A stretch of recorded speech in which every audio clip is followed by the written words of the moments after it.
Bonsoir à tous et bienvenue dans Yes Weekend, votre rendez-vous culturel du vendredi. Et ce soir, nous avons le privilège de recevoir dans notre émission l'artiste Rech, le premier Kanak à intégrer l'école de mime de Montreuil. Mais avant tout, le sommaire.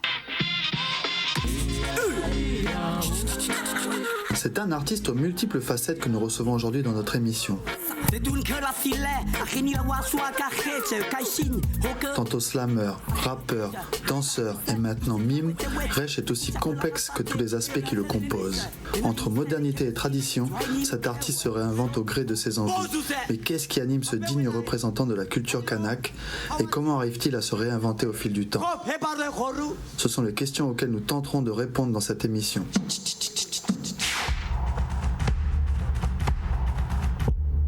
Dans une seconde partie, nous parlerons avec Stéphanie d'un jeune artiste, activiste, danseur, chorégraphe et performeur d'origine congolaise, installé depuis 4 ans à Bruxelles. Un artiste qui, comme notre invité du jour, véhicule à travers son art des messages d'amour, de respect, de partage, des messages poignants qui dénoncent également les injustices dans son pays d'origine, la République démocratique du Congo.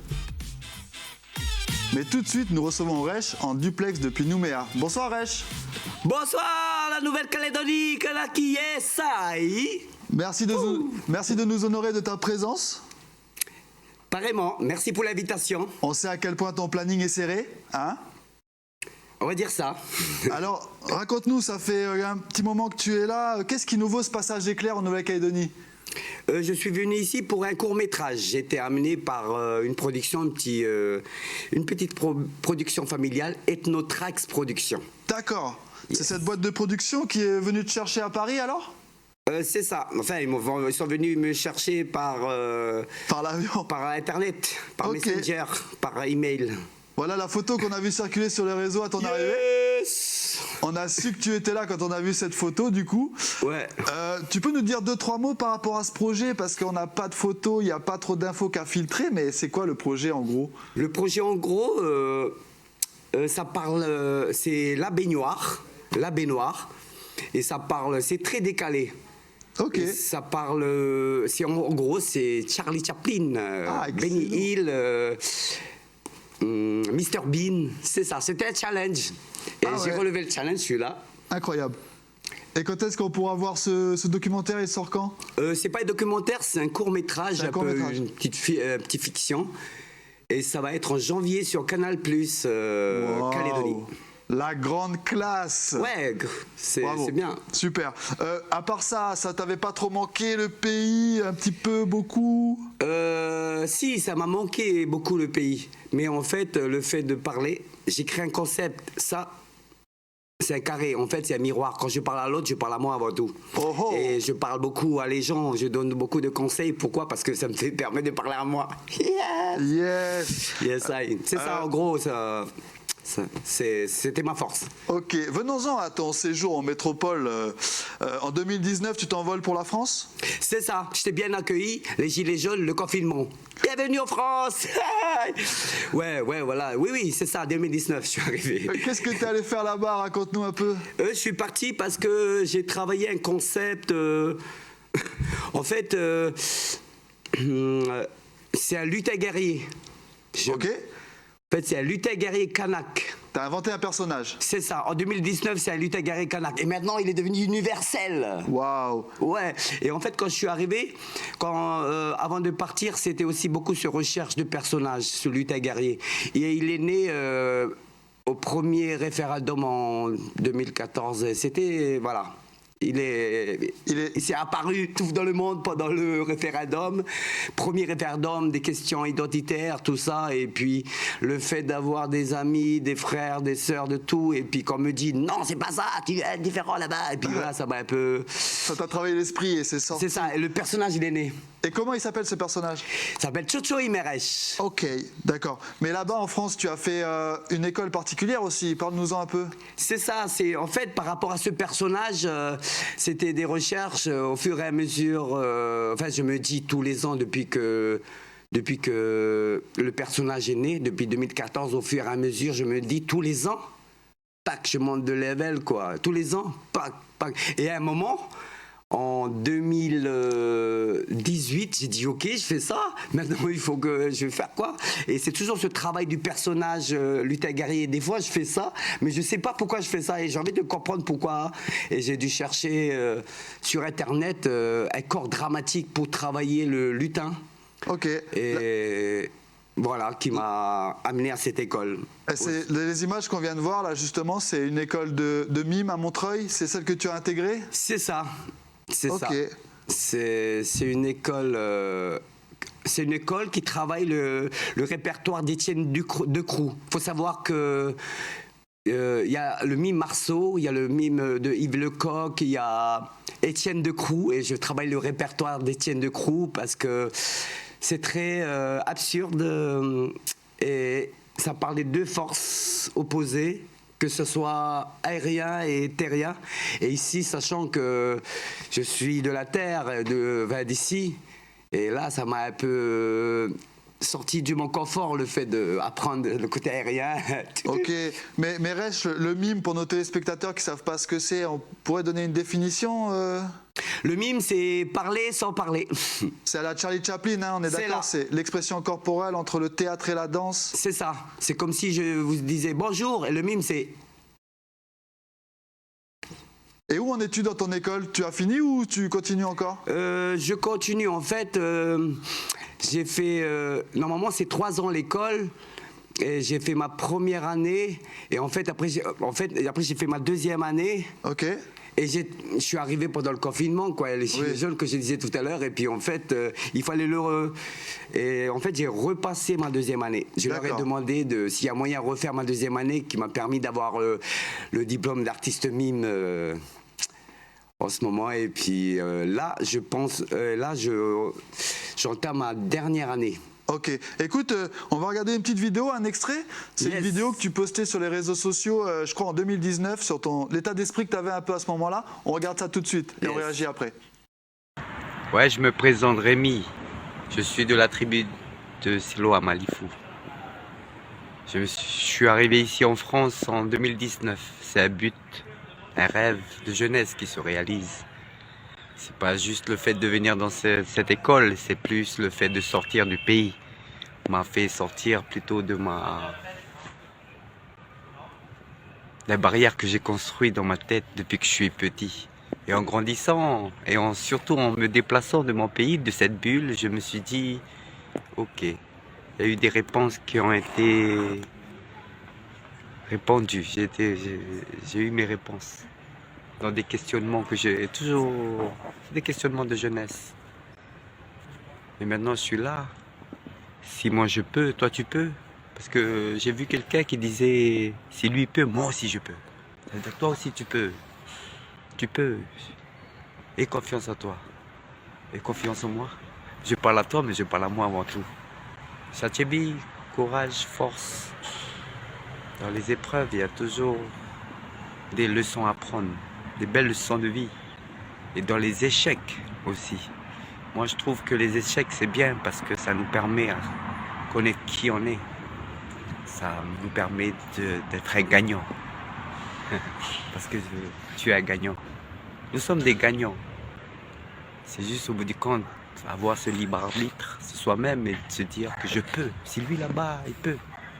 C'était moi qui ai picolé derrière le pied de charbonnier, puis le gaillac, fumer un gros tout.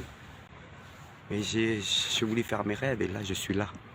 J'encourage à ceux et celles qui ont des rêves, qui vont et laisser les médias parler. Nous, je sais qui je suis. Et je sais d'où je viens et où je vais. Nous sommes au retour au plateau avec Rech, l'artiste Rech. Cette vidéo, Rech, on ressent l'émotion hein, quand tu parles là. C'est un beau message d'optimisme que tu postais justement la première année de ton séjour en France, si je ne me trompe. C'est important d'encourager les autres, les jeunes générations, à poursuivre leurs rêves? Oui, c'est important. En fait, je me dis qu'avant, ça me fait penser à moi déjà, parce que quand je vois ces nouvelles générations, ça me fait penser à moi. Et depuis que je suis petit jusqu'à maintenant, il n'y avait personne ici. Je me suis fait tout seul en fait. Enfin, il y a eu des personnes, mais je vais dire, question de psychologie, état d'esprit, j'ai dû apprendre tout seul. Et en fait, maintenant, je suis content parce que ces jeunes, ils ont moi, ils ont l'autre, et je suis content de leur donner, ouais, parce que je suis là et puis autant le donner.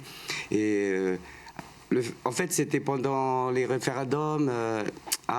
Et c'est important pour moi ça m'a fait mal de loin. Je voyais tout ça et c'est important pour moi de partager ce que j'ai dans mon cœur. Et puis j'étais triste, je pleurais à voir de loin mon pays. Et c'était important pour moi. C'était pas prévu. Ok. Et quel genre de réponse est-ce que tu as pu trouver à 22 000 km de chez toi, comme tu dis dans... C'est quoi? Quel genre de réponse est-ce que tu as pu trouver à tes problématiques à 22 000 km de chez toi? Quel genre de réponse? Oui. Tu parles de barrières, tu parles de mental aussi. Quel genre de réponse? J'ai pas compris vraiment. Quel genre de réponse? Je veux dire, tu disais que tu trouvais des réponses à des questions que tu te posais avant de partir.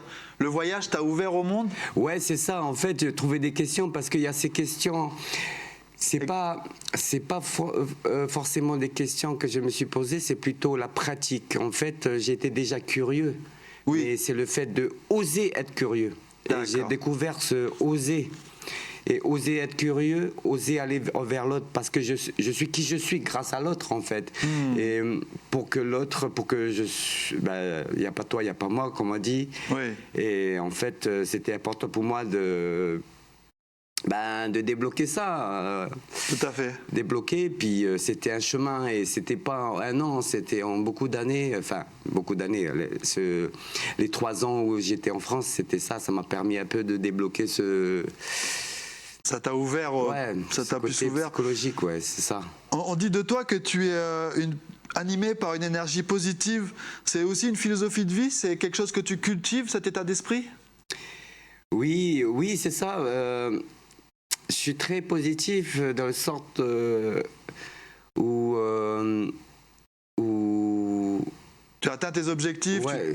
Tu te donnes des objectifs? Ouais, c'est ça, je me donne des objectifs et en fait, et des priorités. Tout à fait. Parce que sans les objectifs et les priorités, je ne serais pas là. Et aussi, en fait, qui dit objectif, priorité, dit aussi détermination, conviction et sacrifice. Tout à fait. Et tout ça, il fallait... moi, je ne savais pas tout ça. Il fallait apprendre, mais c'était sur le tas. C'était avec les rencontres, les gens. Et j'avais déjà cette curiosité envers les gens, mais j'osais pas aller les voir. Tu n'osais pas passer le pas. Ouais, c'est ça. Et le fait de sortir du pays m'a permis aussi... En fait, c'est pas le fait de sortir, c'est le fait de sortir, mais c'est le fait de rencontrer les gens de là-bas. D'accord. Les pensées qui sont différentes m'a permis aussi de... ouvrir un peu... le champ de vision. C'est ça. Tu es parti si loin avec ta pirogue d'une certaine façon. On va dire ça. Ton identité affichée, c'est la clé de la réussite aussi? Je ne vais pas dire c'est la clé de la réussite. Je vais dire plutôt c'est la force et l'amour d'un pays, des êtres de cet espace où on vit. Qui est la Nouvelle-Calédonie. Et c'est important pour moi de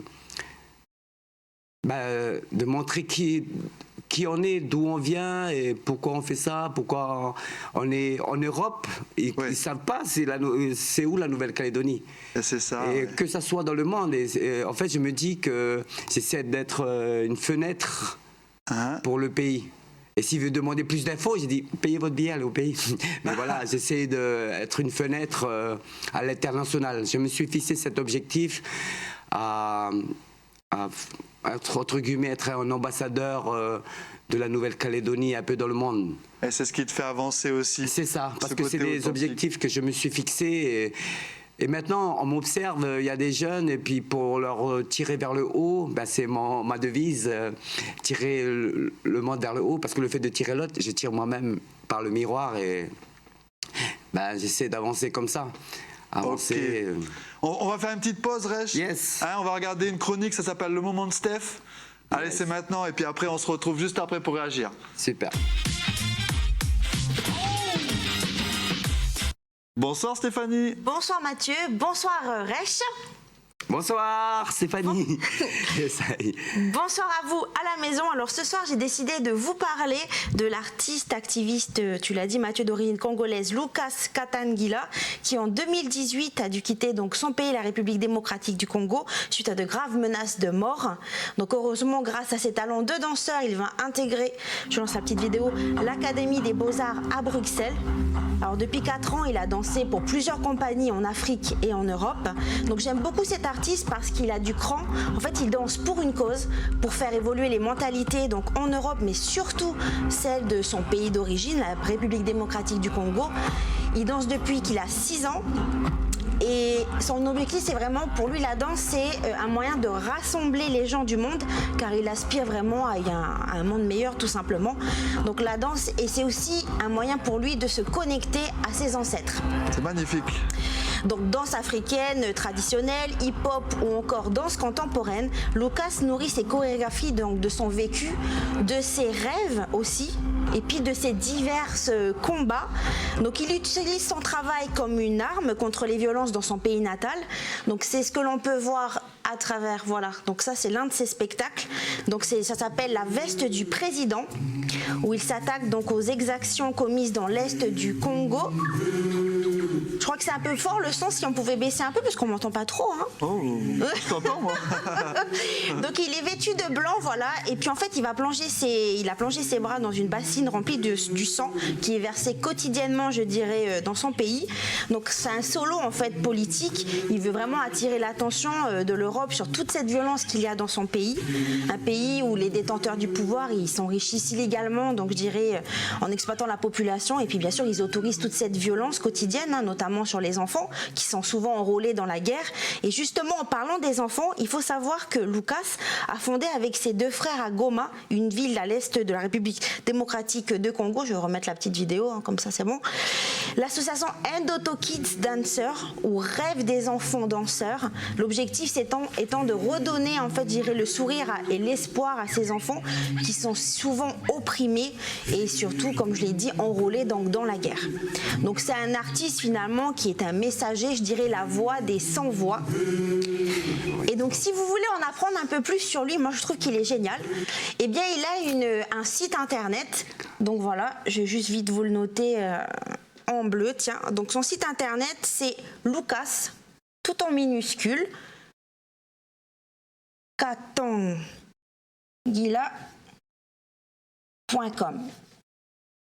Allez-y, il fait vraiment de très belles choses. Je sais pas si on le voit bien, mais On voit bien ou pas? Ouais. Ouais, si je vois on bien. Reste le voir en tout cas. Ah bah si Rech voit, c'est le principal. Yes. C'est voilà. génial. Je suis content de rencontrer. Enfin, ça, c'est super. Merci Stéphanie. Merci à tous les deux. Merci beaucoup Stéphanie. Oh, alors attendez, je fais juste ça. Rech, Oui. c'est inspirant ce genre d'artiste. Mais c'est là grave inspirant, ça me fait penser à moi, mais encore on level un peu dessus parce que je le connais pas. Et là, s'il est vers Bruxelles, en Europe, et j'y suis. Tu pourrais le rencontrer. Là, j'ai noté noté dans la tête, j'ai noté après, mais ouais, voilà, j'aimerais bien le rencontrer. C'est important cet aspect de dénoncer les injustices quand on est artiste aussi, c'est un devoir. Un devoir, je vais pas dire. Non, pas je vais pas forcément. dire que c'est un devoir, pas forcément. C'est plutôt une rage. C'est plutôt, voilà, quand t'es pas. C'est pas un devoir, c'est quand t'es Quand pas on le bien. sent. Quand tu sens, c'est, voilà, on le dit. Pour moi, c'est important de le dire quand tu le sens, parce que si c'est un devoir, ça te donne une obligation. Et puis moi, je suis libre, tu vois. Je suis libre dans ma tête de penser. Il faut La j'aime liberté pas me fermer dans une case, et le fait de, voilà. Qui dit devoir dit responsabilité. Tu vois ce que je veux dire? Alors c'est important de toujours pas trop. Enfin, voilà, je ne veux pas me mettre dans une case. Tout à fait. Mais quand on te voit, on a l'impression que tu as toujours été artiste, Rech, que tu es investi d'une mission. Partout où la culture s'invite, tu n'es pas loin. Et souvent, là où on ne t'attend pas, hein, c'est toi-même qui avais dit cette phrase peut-être un jour. C'est ça, oui, j'adore ça, parce que quand... moi j'aime bien ça, quand la scène elle s'ouvre comme ça, là, ils croient me voir devant, mais en fait je suis juste derrière eux. C'est ça, ou à droite ou à gauche. J'aime bien casser la façon de... Ben justement, ça là, c'était un centre culturel Chibaou, et quand je suis rentré aux salles Sissia, ils pensaient que j'allais venir en bas là, à gauche ou à droite. En fait, Je suis arrivé de droite là-haut, j'ai escaladé les remparts. T'aimes bien surprendre. Oh, voilà, j'adore surprendre et c'est un peu... c'est un peu le but aussi pour pouvoir créer des émotions. J'adore créer des émotions. Et le premier émotion que j'aime bien créer, c'est la peur. Ah ouais, d'accord. Et dès que la personne a peur, oh yes, ça, il est avec moi. Okay. Et puis après, j'essaie de avoir d'autres émotions, travailler. C'est ce que je fais en ce moment, avoir des émotions à la commande. D'accord. Mais c'est dur, hein. Je reviens sur cet aspect là à propos des endroits où je ne m'attendais pas à te voir. J'aimerais qu'on regarde une vidéo d'ailleurs, vite fait, ok? Ouais. Allez, on regarde un extrait, on réagit après. Là, je pensais pas te voir, mais bon, regardons ça maintenant.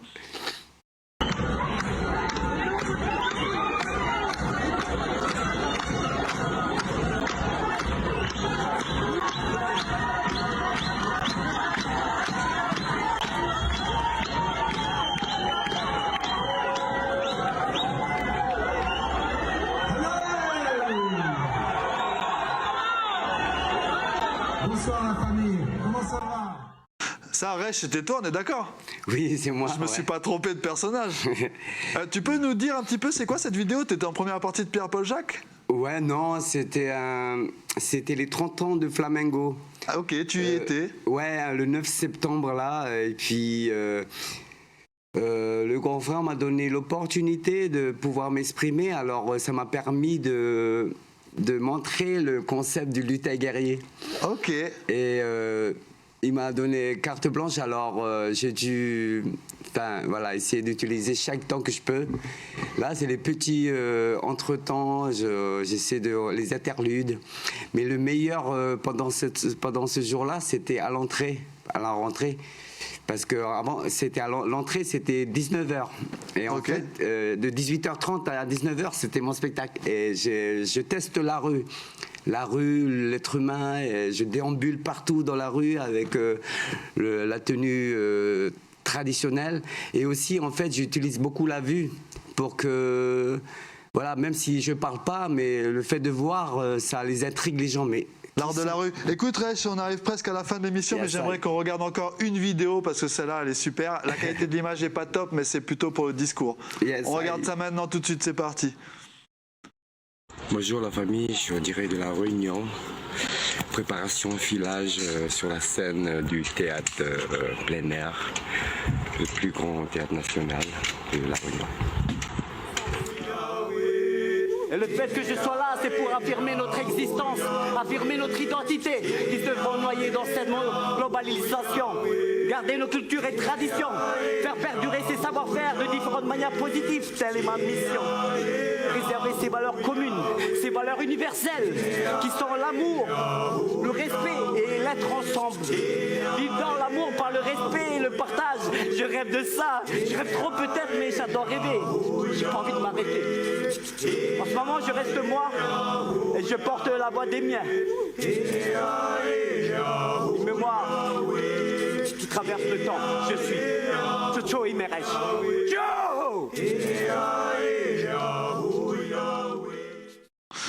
Rech, voilà pour cet extrait, ça t'a emmené jusqu'à La Réunion. Tu es aussi un orateur à l'image de Paul Wameau. Tu es un danseur, tu fais de la danse traditionnelle. C'est un héritage de la famille aussi, de la tribu, tout ça? Oui, en fait, c'est un héritage de vie. C'est pas une héritage, c'est un tout. C'est un tout, en fait. Et en fait, mon concept artistique, justement, puisqu'on est devant la télé, je suis pas chanteur, je suis pas slammer, je suis pas je suis performeur oratoire. C'est le nouveau concept que j'ai créé. Et puis, je commence à me trouver un petit peu... C'est ça, performance oratoire. Tu t'es mis dans une case alors?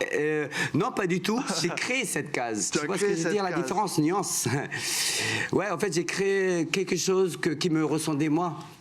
Enfin, que je pense... Mais c'est le même artiste, c'est la même personne qui fait tout cela, la danse traditionnelle, le slam, le mime, le rap, c'est incroyable. Toutes ces facettes. Performance oratoire veut tout dire, tout ça.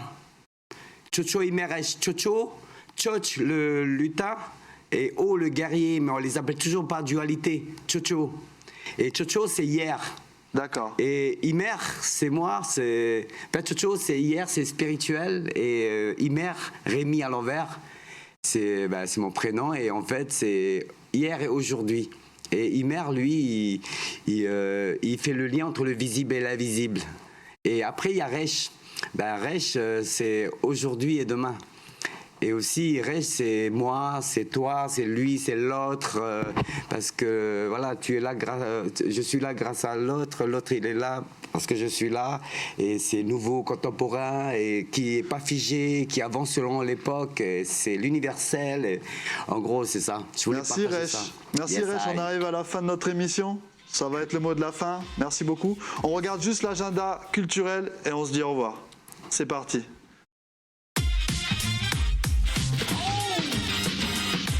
Envie d'acheter, de rénover une maison ou besoin tout simplement de conseils, le Forum de l'immobilier est fait pour vous. Ça se passe jusqu'à dimanche au Château Royal sur Nouméa. Dès 9h, plus de 36 professionnels vous y attendent. Une belle manière de rencontrer des agents immobiliers, des banques, des notaires ou encore d'assister à des conférences pour en apprendre un peu plus sur l'immobilier calédonien. Enfin, si vous avez envie de vous évader, de voyager dans les années 50, sachez que The Nico Mondro Machine sera au Centre culturel provincial de Pomémy sur Cauny pour un concert de folie ce dimanche dès 15h. Un beau moment de partage en perspective.